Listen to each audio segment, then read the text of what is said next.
अब तक आप सभी को पता चल गया होगा कि फ्री मोबाइल योजना बंद कर दी गई है। जी हाँ, आचार संहिता लगने की वजह से बहुत सारे लोग हमारे सामने ही मोबाइल फ़ोन लेने की कोशिश कर रहे थे, लेकिन वहाँ से सारा सिस्टम उठा दिया गया था। ये योजना हमारे सामने ही कैंप में ही बंद हुई है।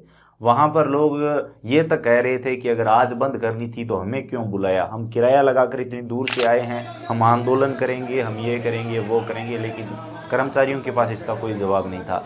कर्मचारियों का यही कहना था कि हमें खुद को नहीं पता था कि आज सरकार ये योजना बंद कर देगी और इस तरह से दिन में बंद करेगी। आचार संहिता सोच रहे थे कि रात में लगेगी, लेकिन दिन में लगा दी गई है, तो उसी टाइम पर सारा सिस्टम बंद हो गया। क्योंकि सरकार जो मोबाइल फ़ोन दे रही है वो ऐसे ही नहीं दे रही है। सरकार के खाते से वो कंपनी वाले वहाँ पर जो कैंप में बैठे हैं वो पैसे निकालते हैं। जितने भी इस मोबाइल के हैं 6,000 है, 7,000 रुपये, जो भी निश्चित राशि है, वो ई वॉलेट, जन आधार जो ई वॉलेट है उससे पैसे निकालते हैं और वो पैसे निकालने के बाद कस्टमर को, जो लाभार्थी है, उसको वो मोबाइल फ़ोन दिया जाता है। वो अपने घर से नहीं देते हैं। वहाँ पर मोबाइल फ़ोन थे, लेकिन इस वजह से नहीं दिए जा रहे थे क्योंकि ई वॉलेट जो ऐप है वो बंद हो चुका था। मोबाइल फ़ोन के जो पैसे हैं वो नहीं मिल रहे थे। तो उन्होंने बताया कि ई वॉलेट ऐप ही बंद हो गया है, तो हम आपको मोबाइल फ़ोन कैसे दे सकते हैं। तो कुछ लोग तो ये भी कह रहे थे कि चलो मोबाइल फ़ोन तो आए हुए हैं, मोबाइल फ़ोन वितरित कर दो, वापस क्यों ले जा रहे हो। तो वहाँ के लोगों का कहना था कि कंपनी वालों के हैं, कंपनी वाले वापस ले जाएंगे, आपको फ्री में नहीं देंगे। उनके हाथ में पहले जब पैसे आते हैं तभी आपको एक मोबाइल फ़ोन मिलता है। तो ये हुआ था। उसके बाद कुछ बुजुर्ग लोग भी थे जो पूछ रहे थे कि क्या हुआ भैया, क्या हुआ, हमारे डॉक्यूमेंट देखो, हमने सब कुछ किया है, हमारे साथ वालों को मिल गया है, हमें आप क्यों नहीं दे रहे हो, हम सुबह से घूम रहे हैं। पहले कहा गया था 12 बजे कि 2 घंटे का लंच टाइम लेंगे, तो सब ने सोचा चलो ठीक है, लंच टाइम होता होगा, इंतज़ार कर लेते हैं। उसके बाद कैंप को कंटिन्यू नहीं किया जाता है और एकदम से कहा जाता है कि फ्री मोबाइल योजना बंद की जाती है और सभी बैनर वगैरह हटाओ, आचार संहिता लग चुकी है। मुख्यमंत्री जी का जिस पर फोटो लगा हो ऐसा कोई भी सामान अब नहीं दिया जा सकता, जैसे अन्नपूर्णा फूड पैकेट भी बंद कर दिया गया है। तो यहाँ पर मैं आपको 2-3 बातें सीधी सीधी बता देना चाहता हूँ। मोबाइल फ़ोन योजना बंद हो चुकी है। अगर आपका नाम पहली लिस्ट में भी है तो भी अब आपको मोबाइल फ़ोन नहीं मिलेगा। मोबाइल फ़ोन मिलेगा जब सरकार रिपीट होगी, यही सरकार वापस आएगी तो हो सकता है आपको मोबाइल फ़ोन दे, नहीं तो ये मोबाइल फ़ोन अब कभी नहीं मिलेंगे। जी हाँ, योजना को पूर्णतः बंद कर दिया गया। जो कल हमारे सामने हमने देखा उस हिसाब से मैं बता रहा हूँ। अब आपको मोबाइल फ़ोन नहीं मिलेंगे। जिन लोगों को मिल गए, जो रह गए।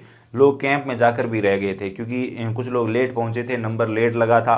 और उसके बाद इसी के साथ मैं आप सभी को 1-2 चीज़ें और बताना चाहूँगा। जैसे अगर उन लोगों को मोबाइल फ़ोन नहीं देने थे, अगर 10 बजे तक ही मोबाइल फ़ोन देने थे, तो उतने लोगों को बुलाने थे ना कि हाँ इतने लोगों को ही आज मिल सकेंगे। 1400 लोगों को बुला लिया और 100-200 को अगर मोबाइल फ़ोन दिया जाए तो बाकी लोगों के साथ क्या होगा वो आप सभी समझते हैं। एक गाड़ी में 2 व्यक्ति जाते हैं, एक को मिल जाता है, दूसरे को नहीं मिलता है।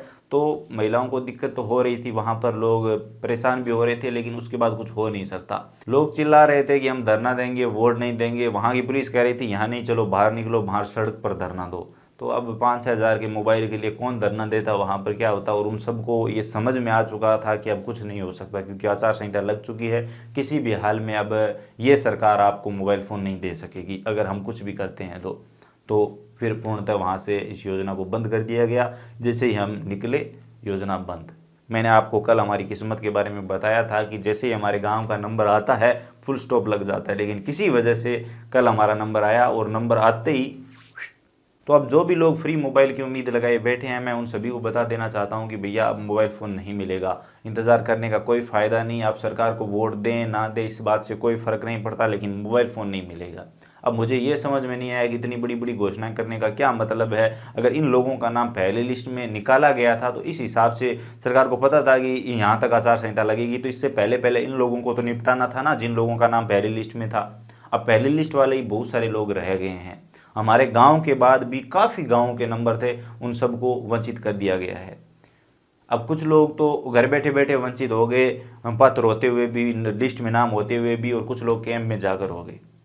तो अब इसका चुनाव पर गलत प्रभाव तो पड़ेगा ही। और जो लोग मोबाइल फ़ोन लेके आए हैं और वहाँ पर जो हालात हमने देखे हैं कैंप के, और उन लोगों की जो परेशानियाँ देखी है वहाँ पर, उससे हम लोगों को भी दुख हो रहा था क्योंकि वो भी हम में से एक थे।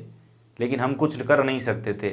हम उनके साथ बोल सकते थे, उनका सपोर्ट कर सकते थे, लेकिन वहाँ पर वैसे कुछ हो नहीं सकता था कि हम उनको मोबाइल फ़ोन दिला दें। तो ये हाल था भैया। तो मोबाइल फ़ोन योजना पूर्णतः बंद हो गई है। आई होप आपको ये वीडियो इन्फॉर्मेटिव लगा होगा। कब से हम मोबाइल फ़ोन योजना की वीडियो बना रहे हैं, लेकिन हो सकता है ये मोबाइल फ़ोन योजना का लास्ट वीडियो हो। तो बंद हो चुकी है। वीडियो को शेयर कर दो ताकि सबको पता चले और आज की वीडियो में बस इतना ही। वीडियो इन्फॉर्मेटिव लगा है तो लाइक करिए, शेयर करिए। चैनल पर नए हो तो सब्सक्राइब कर सकते हो, बेल आइकन भी प्रेस कर लीजिए। इसके अलावा अगर आपके मन में कोई भी सवाल या सुझाव है तो आप कमेंट सेक्शन में पूछ सकते हो। चलिए मिलते हैं अगले वीडियो में।